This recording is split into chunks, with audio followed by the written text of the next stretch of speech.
اگر بندہ چل پیا تھا تو اللہ تعالیٰ دوڑ کے جا کے اس کی معافی کرا دیتا ہے، معاف کر دیتا ہے۔ لیکن میرے بھائیوں، ہم نے اپنے خالق کی حقیقی کو پہچانا ہی نہیں، ہم نے اپنے مالک کو پہچانا ہی نہیں، ہم نے اپنے مالک کو پہچانا ہی نہیں۔ اور ہم کیا سوال کرتے ہیں کہ پتہ نہیں قیامت ہوگی یا نہیں، مرنے کے بعد کیا ہوگا یا نہیں۔ ایک شخص آئے اور کسی فقیر سے سوال کیا کہ اے فقیر، بہت اللہ اللہ کہہ رہے ہیں، صرف لینے کے لیے فقیر آئے گا آپ کے دروازے، لا الہ الا اللہ کہے گا، بہت ساری آپ کو دعائیں دے گا، تو میرے بھائیوں وہ آدمی کہہ رہا کہ بتاؤ، شیطان کو اللہ تعالیٰ جہنم میں ڈالے گا، شیطان کو اللہ تعالیٰ جہنم میں ڈالے گا، اور جہنم میں جو جلے گا وہاں آگ ہوگی۔ اللہ تعالیٰ نے شیطان کو آگ سے ہی نہ بنایا ہے، تو پھر جب شیطان آگ سے ہے اور اللہ تعالیٰ نے شیطان کو آگ سے بنایا ہے، تو جہنم کی آگ شیطان کو کیسے جلا سکتی؟ ایک بات یاد رکھیں، انسان مٹی سے بنے ہیں، اللہ تعالیٰ نے انسان کی تخلیق مٹی سے کی ہے، اور فرشتوں کو اللہ تعالیٰ نے روشنی سے پیدا کیا ہے، اور جنات کو یعنی جنوں کو اللہ تعالیٰ نے آگ سے بنایا ہے، اور اسی جن سے، اسی جنوں کی جماعت سے جو ان کا سردار ہے ابلیس، وہ شیطان ہے، گویا کہ شیطان آگ سے بنا ہوا۔ سوال جب کیا تو فقیر نے ایک ڈھیلا اٹھایا اور اس آدمی کو مار دیا، اس آدمی کو مار دیا۔ اس کو بڑا غصہ آیا، کہا سنیے آپ کو غصہ آیا؟ کہا غصہ آیا۔ آپ کو تکلیف ہوئی؟ کہا مجھے تکلیف ہوئی۔ اب یہ بتاؤ، تم یہ کہہ رہے کہ شیطان کو آگ سے بنا ہے، لیکن جہنم کی آگ شیطان کو کیا نقصان پہنچا سکتی ہے؟ جہنم کی آگ شیطان کو کیسے جلا سکتی ہے؟ آگ کو کیسے جلا سکتی ہے؟ تم کس چیز سے پیدا ہوئی؟ انہوں نے کہا انسان کو مٹی سے بنائی، انسان کی تخلیق مٹی سے ہوئی ہے۔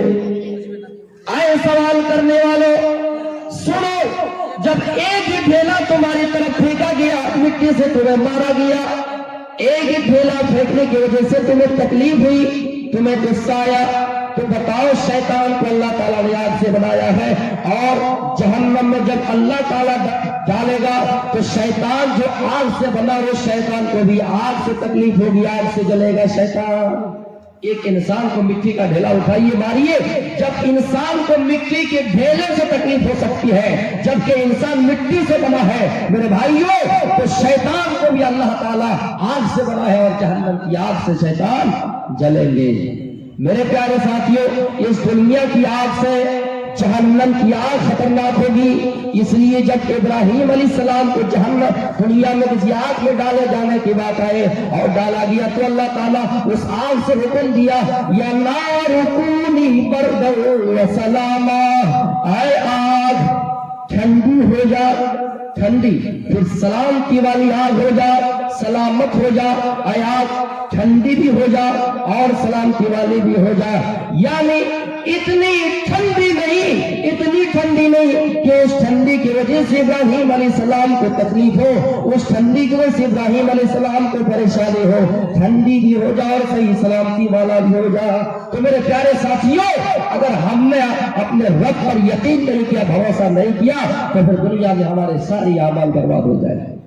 اسی طرح میرے بھائیوں، وہ آدمی کا اور سوال کا، یہ بتاؤ، اللہ تعالیٰ نے انسان کو دنیا میں پیدا کیا، دنیا میں انسان کو پیدا کیا، کوئی انسان دنیا میں نیک کام کرتا ہے، کوئی نیک کام نہیں کرتا ہے، لیکن آخر اللہ ہی کا تو بندہ ہے، ہم سب انسان اللہ ہی کے بندے ہیں۔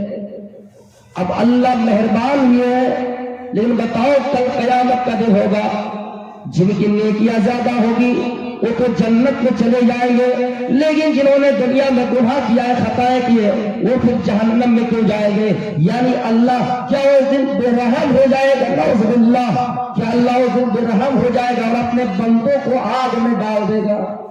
سوال کریں تو قیامت ہوگی کیوں؟ دنیا میں اللہ تعالیٰ سزائے دے دیتا، دنیا میں ان کی مطلب حساب، ان کا حساب کتاب ہو جاتا، مرنے کے بعد انسان کو دوبارہ کیوں زندہ کرے گا؟ میرے بھائیوں، دنیا کی عدالتیں کسی انسان کو صحیح طریقے سے سزا نہیں دے سکتی ہے۔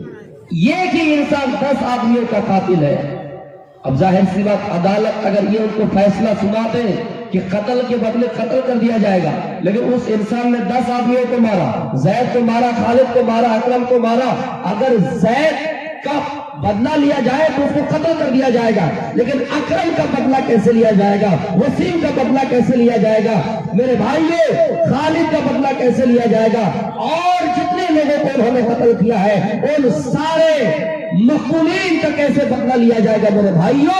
اس لیے ایک عدالت ہونی ہے جو قیامت کے نام سے جانے جاتے ہیں، جس کو اللہ تعالیٰ سورہ فاتحہ میں کہتا ہے مالکی یوم الدین، اللہ رب العالمین قیامت کے دن کا مالک۔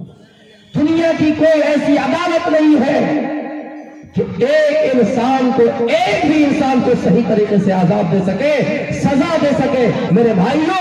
کوئی اگر عدالت ہے تو رب کی عدالت ہے، جس دن کوئی کسی کے کام نہیں آئیں گے۔ اللہ تعالیٰ کے ہاتھ میں زمین اور آسمان، ساری چیزیں اللہ ہی کے ہاتھ میں ہے۔ اللہ کہے گا اے دنیا کے بادشاہوں کہاں چھپے ہو، آؤ میرے سامنے۔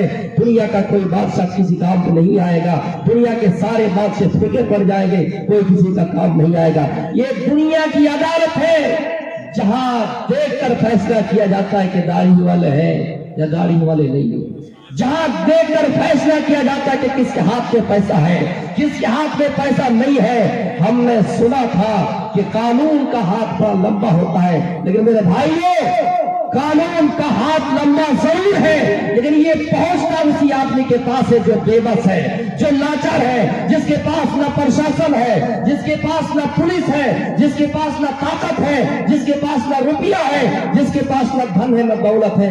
قانون کا ہاتھ لمبا ضرور ہے، لیکن پہنچتا غریبوں تک ہی ہے، پہنچتا مجبوروں تک ہی ہے، سب کے پاس پہنچتا نہیں۔ ابھی حال ہی میں سنا ہوگا یو پی کے بہرائچ کے اندر سرفراز نامی ایک آدمی کو پھانسی کی سزا ہو، کورٹ کے فیصلے سے سہمت ہو، لیکن سوال یہ پیدا ہوتا ہے کہ کتنے اور ایسے لوگ ہیں جن کو قتل کر دیا گیا، جن کو شہید کر دیا گیا۔ میں کسی ذات اور برادری کو خاص نہیں کر رہا ہوں، اس میں پورے ہندوستان کے لوگ شامل ہیں میرے بھائیوں، چاہے کوئی بھی ہو، کسی بھی ذات اور برادری کے لوگ ہو، اگر مزدور ہیں، اگر وہ کمزور ہیں، ان کا فیصلہ نہیں ہوتا ہے۔ یہ سال پہلے ہی کی بات ہے اور ان کو سزا ہو جاتی ہے تو ان کو پھانسی دے دی جائے گی۔ میرے بھائیوں جرم اگر دیکھا جائے تو اتنا بڑا جرم نہیں ہے، کیونکہ اسی سرفراز کے گھر، جس آدمی کو سرفراز نے گولی ماری، وہ آدمی سرفراز کے گھر پر آ کر چڑھائی کیا، اور جو اسلامی جھنڈا ہے اس کو اکھاڑ کر بھگوا جھنڈا لہرایا گیا۔ سرفراز نے دیکھا کہ اپنے جانوں کی حفاظت کرنی ہے، اپنے گھروں کی حفاظت کرنی ہے۔ سرفراز سوچتا ہے، سمجھتا ہے، بندوق اٹھاتا ہے اور اس کو گولی مار دیتا ہے۔ 14 مہینے کے بعد عدالت یہ فیصلہ سناتی ہے کہ سرفراز کو پھانسی دے دی جائے گی۔ کتنے اور ایسے مجرم ہیں جن کو پکڑا نہیں گیا، اگر پکڑا گیا تو جیلوں کے سلاخوں میں ہے، وقتی طور پر ہے، لیکن یوگی جی اور بہت سے ایسے منتری یہ کہہ رہے ہیں کہ ان کا یہ جو آروپ ہے ان سے وہ باز ہے، وہ بری ہے۔ میرے بھائیوں دلی ایک گاڑی چل رہی ہے ممبئی جے پور ایکسپریس، وہاں پہ 3 مسلمانوں کو ایک چیتن سنگھ نامی آدمی مار دیتا ہے داڑھی ٹوپی دیکھ کر۔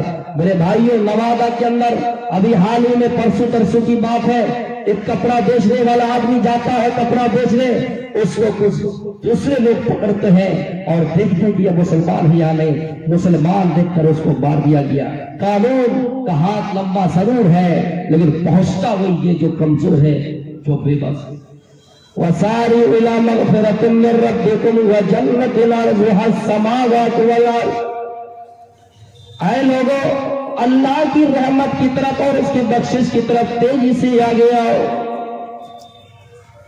دنیا میں بہت سارے لوگ رہتے ہیں، اللہ تعالیٰ نے بہت ساری مخلوقات پیدا کیے ہیں، لیکن اللہ تعالیٰ نے کسی انسان کو کسی کے اوپر ظلم کرنے کے لیے نہیں کہا ہے۔ اگر کسی مسلم کنٹری میں کوئی غیر مسلم رہتے ہیں، کسی مسلمان کو یہ پاور نہیں کہ اس کو وہاں سے نکال دے، اس کے اوپر ظلم کرے۔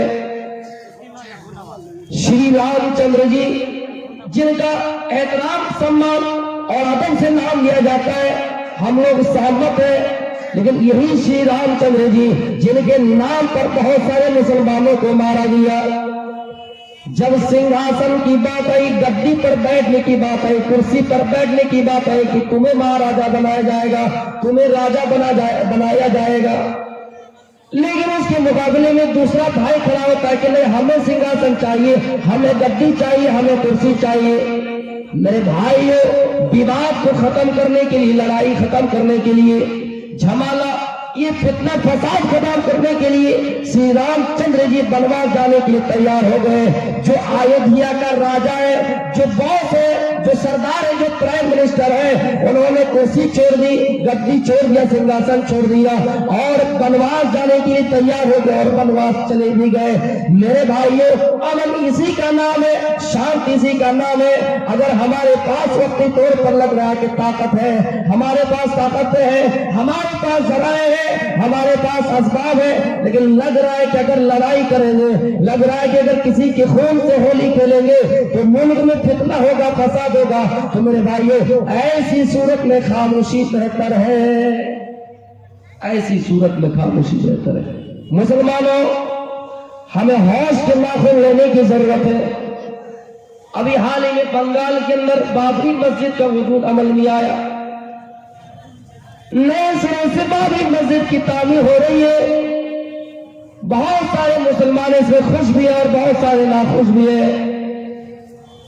میں کسی کو مشورہ نہیں دے رہا ہوں، لیکن ہاں اتنا کہوں گا کہ مسجد صرف اللہ کے لیے ہونی چاہیے۔ اللہ تعالیٰ فرما رہا ہے، حبیب اے نبی آپ کہہ دیجئے، قل ان صلاتي ونسكي ومحياي ومماتي لله رب العالمین، یقیناً میری نماز، یقیناً میری قربانی، میری زندگی، میری موت اگر کسی کے لیے ہے، اگر کسی کے لیے ہے تو صرف اللہ تعالیٰ کی ذات کے لیے ہے، صرف اللہ کے لیے ہے۔ دنیا کے اندر کسی انسان کو دکھانے کے لیے نہیں، دنیا کے اندر اپنا نام روشن کرنے کے لیے نہیں، دنیا کے اندر کسی کو ورگلانے کے لیے نہیں، کسی کو جذبات میں لانے کے لیے نہیں۔ نماز، قربانی، زندگی، موت اگر کسی کے لیے تو صرف اللہ تعالیٰ کے لیے ہے۔ اس لیے میرے بھائیوں، نبی نے یہ دعا سکھلائی صلی اللہ علیہ وسلم، جب کوئی انتقال کر جائے، کسی کی موت ہو جائے تو یہ دعا کرو، انا للہ و انا الیہ راجعون، اے اللہ ہم سب تیری امانت ہے اور تیری طرف لوٹنے والے ہیں۔ میرے پیارے ساتھیوں، ذرا غور کیجئے کہ ایسی صورت میں مسجد بنانا ہمارے لیے صحیح ہے غلط ہے؟ غزوہ تبوک کے موقع پر اللہ کے نبی جا رہے ہیں، کچھ منافقین نے آپ کو دعوت دی، کچھ منافقین نے آپ کو دعوت دی کہ اللہ کے نبی ایک مسجد تیار ہو گئی ہے، آپ یہاں آئیے اور یہاں نماز پڑھائیے، ہم لوگ آپ کے پیچھے نماز پڑھیں گے، آپ مسجد کا افتتاح کریے۔ اللہ کے نبی نے فرمایا، نہیں، ہم ابھی جنگ کی تیاری میں اور جنگ کے لیے جا رہے ہیں، ہم اس وقت نہیں آ سکتے ہیں، لیکن ہاں جیسے جنگ سے واپس آئیں گے اس مسجد میں آ کے نماز پڑھیں گے۔ اللہ کے نبی کے کانوں میں خبر ہو گئی کہ اللہ کے نبی، جو مسجد بنائی گئی ہے اور جہاں بھی آپ کو دعوت دی گئی ہے وہ مسجد حقیقت میں اللہ کی عبادت کے لیے نہیں بنائی گئی ہے۔ اس مسجد کا نام مسجد ضرار ہے، جہاں مسلمانوں کو نقصان پہنچانے کے لیے بنایا گیا ہو، جہاں اور جس کا مقصد ہی مسلمان کو نقصان پہنچانا ہو۔ جب اللہ کے نبی کے کانوں میں خبر آئی تو آپ نے کہہ دیا کہ اے میرے صحابہ، اے میرے ساتھیوں، اس مسجد کو گرا دو۔ اس مسجد کا نام تھا مسجد ضرار۔ تو میرے پیارے ساتھیوں، جہاں حالات دیکھ رہے ہیں کہ حالات صحیح نہیں، وہاں پہ آمنا صدقنا صرف اللہ تعالیٰ کی باتوں پر اور اس کے رسولوں کی باتوں پاڑے رہنا چاہیے۔ اللہ کے نبی کو دو دور ملا ہے، ایک مکی زندگی اور ایک مدنی زندگی۔ یاد کر لیجیے اس بات کو، اللہ کے نبی کو دو دور ملا، ایک مکی زندگی اور ایک مدنی زندگی۔ جب آپ مکے میں تھے، کھل کر اور اعلانیہ دعوت نہیں کر پا رہے تھے، چپکے چپکے نماز پڑھا کرتے تھے، جبکہ نماز اتنی اہم عبادت ہے۔ نماز کو کہیں کہا کہ آنکھوں کی ٹھنڈک ہے، نماز الصلاۃ نور، نماز روشنی ہے، اہم عبادت ہے، پھر بھی آپ نماز کو چھپ کے پڑھ رہے ہیں۔ آپ اعلانیہ دعوت نہیں کر پا رہے، لیکن جب مدینے کی زندگی مدینہ گئے اور آپ مدنی زندگی میں پیر رکھے، قدم رکھے، تو وہاں پر آپ نے کھل کر اعلانیہ دعوت کیا۔ مسلمانوں، کہیں نہ کہیں یہ دیش، یہ ہندوستان، یہ ملک ہمارے لیے نبی کی وہ دور، نبی کی وہ زندگی، نبی کا وہ دور جو مکی دور کہلاتا ہے، اس دور سے ہم اور آپ گزر رہے ہیں۔ اس لیے میرے بھائیوں، ہمیں اور آپ کو ہوش کے ناخن لینے کی ضرورت ہے، اور ملک میں امن و امان قائم کرنا ہے، شانتی بحال رکھنا ہے۔ میرے پیارے ساتھیوں، غور کیجئے، اللہ کے نبی ایک مشورہ کر رہے ہیں۔ سہیل نامی ایک بہت زبردست آدمی ہے، اللہ کے نبی سے کہہ رہے، اللہ کے نبی کہہ نہیں رہے، کہا محمد اگر آپ لفظ رسول اللہ لکھ رہے ہیں تو ہم آپ کو اللہ کا رسول مانتے ہی نہیں ہیں، آپ رسول اللہ یعنی لفظ رسول کاٹ دیا آپ لکھی کہ محمد ابن عبداللہ۔ نام سے کتنا بڑا پیار ہوتا ہے انسان۔ ہاتھ میں قلم ملا، کہیں لکھنے لگا، کوئی چھوٹا بچہ جن کو لکھنے آ گیا، لکھنا آ گیا، بالوں میں بیٹھے گا، ریت پہ بیٹھے گا اور اپنا نام لکھے گا۔ کتنی ریٹنگ خراب ہو، تحریر خراب ہو، لیکن اپنے نام سے کتنے انسان کو محبت ہو۔ لیکن اللہ کے رسول اس نام کو اپنے ہاتھ سے کٹوا رہے ہیں، یا کاٹ رہے، یا صحابہ کو حکم دے رہے کہ آپ میرا نام کٹوا دیجئے۔ تو میرے پیارے ساتھیوں، جو رب نے ہم سے وعدہ لیا، وَلَا تَهِنُوا وَلَا تَحْزَنُوا وَأَنْتُمُ الْأَعْلَوْنَ إِن كُنتُم مُؤْمِنِينَ۔ اے مسلمانوں، تم ہی سر بلند رہو گے، تم ہی بادشاہ بنو گے، شرط ہے اپنے اندر ایمان پیدا کر لو، شرط ہے اپنے اندر ایمان پیدا کر لو، حالات نارمل ہو جائیں گے۔ میرے بھائیوں، حکومت تمہارے ہاتھ میں آ جائیں گے، لیکن اپنے اندر ایمان پیدا کر لو۔ ضروری نہیں ہے کہ تقریریں کرو، ضروری نہیں ہے کہ پروٹیسٹ کرو، احتجاج کرو۔ سمویدھانک طور پر یہ اجازت ملتا ہے، اللہ کے رسول نے بھی اس کی اجازت دی ہے، لیکن جہاں لگ رہا ہے کہ خاموشی سے ہمارا کام ہو سکتا ہے، وہاں خاموش رہنا بہتر ہے۔ اگر جذبہ ہی تمہیں دکھانا ہے تو عقبہ بن نافع کی طرح جذبہ دکھاؤ۔ عقبہ بن نافع اپنے لشکروں کے ساتھ جا رہے ہیں، اپنے لشکروں کے ساتھ جا رہے ہیں، آگے دیکھا کہ سمندر ہے، اور سمندر جانتے سمندر کس طرح ہوتا ہے۔ عقبہ بن نافع اپنے لشکروں سے کہتا ہے، لشکروں کیا دیکھ رہے ہو، دوڑا دو گھوڑے کو سمندر میں۔ گھوڑا دوڑا دیتا ہے سمندر میں، اور نظر آسمان پر اٹھا کے اللہ تعالیٰ کی طرف ہاتھ اٹھائے، کہہ رہا ہے کہ اے اللہ، اگر میری راہ میں سمندر حائل نہ ہوتا، اگر میری راہ میں بیچ راہ میں سمندر نہ آتا، تو دنیا کے ہر کونے میں تیرا نام بلند کرتا جاتا، دنیا کے ہر کونے میں تیرا پرچم بلند کرتا جاتا۔ میرے پیارے ساتھیوں، یہ عقبہ بن نافع تھے جو اللہ تعالیٰ سے یہ کہہ رہے کہ دنیا کے ہر کونے میں تیرا نام بلند کرتا جاتا، جس کو شاعر مشرق علامہ اقبال رحمۃ اللہ علیہ نے کہا ہے، دشت ہے دریا بھی نہ چھوڑے ہم نے، بحر ظلمات میں دوڑا دیے گھوڑے ہم نے۔ یہ عقبہ بن نافع تھا جو اسلام کو بلند کرنے کے لیے، اسلام کو نافذ کرنے کے لیے اللہ تعالیٰ سے کہہ رہے ہیں کہ اگر راہ میں سمندر حائل نہ ہوتا، پوری دنیا میں تیرا نام بلند کرتا جاتا۔ مسلمانوں، جذبات سے کھیلنے والوں، اپنے ماضی کو ہے لیکن اللہ پر یقین اتنا نہیں ہے، وہ کہہ دیتے پتہ نہیں کیا ہے، نہیں اللہ ہوگا یا نہیں ہوگا۔ ڈاکٹر حریش کا نام سنا ہوگا، جنہوں نے فزکس میں MBBS کیا ہوا تھا، PhD کیا ہوا تھا۔ ڈاکٹر حریش کمار یہی سوچا کرتے تھے پتہ نہیں مرنے کے بعد اللہ ہوگا یا نہیں، ایشور ہوگا یا نہیں، مرنے کے بعد اللہ ہوگا یا نہیں، ایشور ہوگا یا نہیں۔